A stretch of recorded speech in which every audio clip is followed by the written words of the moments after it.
প্রায় ২০ বছর পরে এই জয় শুধু আসনের হিসাব নয়, নতুন রূপে জাতীয়তাবাদী শক্তির উত্থান।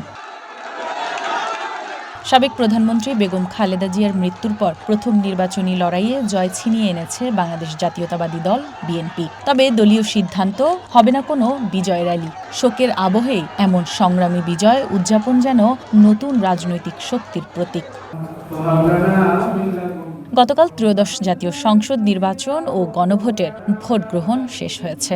ঘোষণা হয়েছে বেসরকারিভাবে ফলাফল। বগুড়া ৬ আসনে বিএনপির চেয়ারম্যান তারেক রহমান বিপুল ভোটে বিজয়ী হয়েছেন। বগুড়ার মানুষ যেভাবে ধানের শীষের পক্ষে ভোট দিয়ে তারেক রহমানকে সম্মান জানিয়েছেন, বিএনপির প্রতি আস্থা রেখেছেন, এই জায়গাতে আমরা বগুড়ার মানুষকে আমরা কৃতজ্ঞতা জানাচ্ছি, অভিনন্দন জানাচ্ছি, ধন্যবাদ জানাচ্ছি।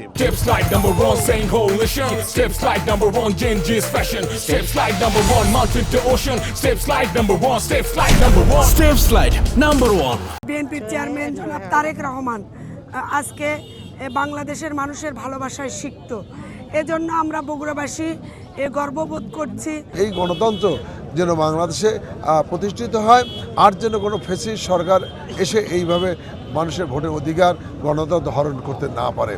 দীর্ঘ অপেক্ষার অবসান ঘটিয়ে ঠাকুরগাঁও ১ আসনে বিএনপির মহাসচিব মির্জা ফখরুল ইসলাম আলমগীরও জয় পেয়েছেন।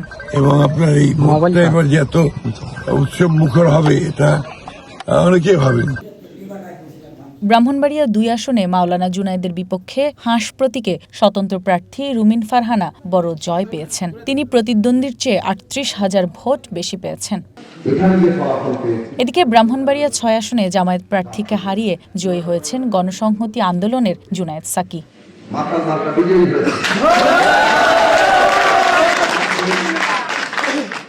ফেনী ৩ আসনে বিএনপির প্রার্থী আব্দুল আওয়াল মিন্টু ১,৫৭,৪২৫ ভোট পেয়ে বিজয়ী হয়েছেন। আপনাদেরকে ধন্যবাদ জানাই, আপনারা বহু কষ্ট করছেন, আপনাদের এই কষ্টের জন্যই হয়তো অবাধ ও সুষ্ঠু গ্রহণযোগ্য নির্বাচন হচ্ছে।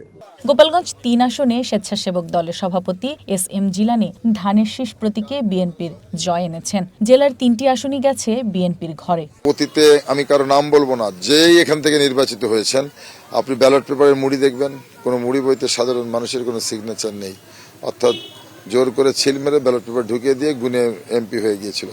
আর গতকালকে যে ভোট এখানে হয়েছে, স্বতঃস্ফূর্তভাবে একটা ভোট হয়েছে, অবাধ সুষ্ঠু নিরপেক্ষ নির্বাচন হয়েছে এবং এখানে মানুষ স্বতঃস্ফূর্তভাবে ভোট দিয়েছে এবং মানুষ ভোট কেন্দ্রে গিয়ে ভোট দিয়েছে, মানুষ খুব কমফোর্ট ফিল করছে যে এরকম নির্বাচন তো আগে কখনো দেখি নাই।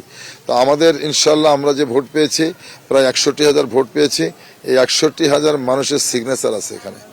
তো আমি মনে করি যে এটা হচ্ছে গণতন্ত্র, এটা হচ্ছে গণতন্ত্রের বিউটি এবং সত্যিকার অর্থে জনগণের প্রতিনিধি নির্বাচিত হওয়া।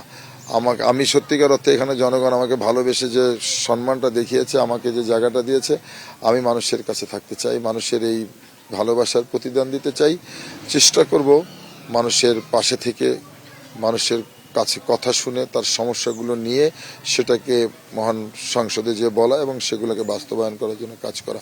এদিকে দীর্ঘ ১৭ বছর পর নিজ আসন নেত্রকোনা ৪-এ বিএনপির প্রার্থী মোহাম্মদ লুৎফুজ্জামান বাবর বিপুল ভোটে জয়ী হয়েছেন। তিনি নিকটতম প্রতিদ্বন্দ্বী প্রার্থীর চেয়ে ১,২০,৯৬১ ভোট বেশি পেয়েছেন।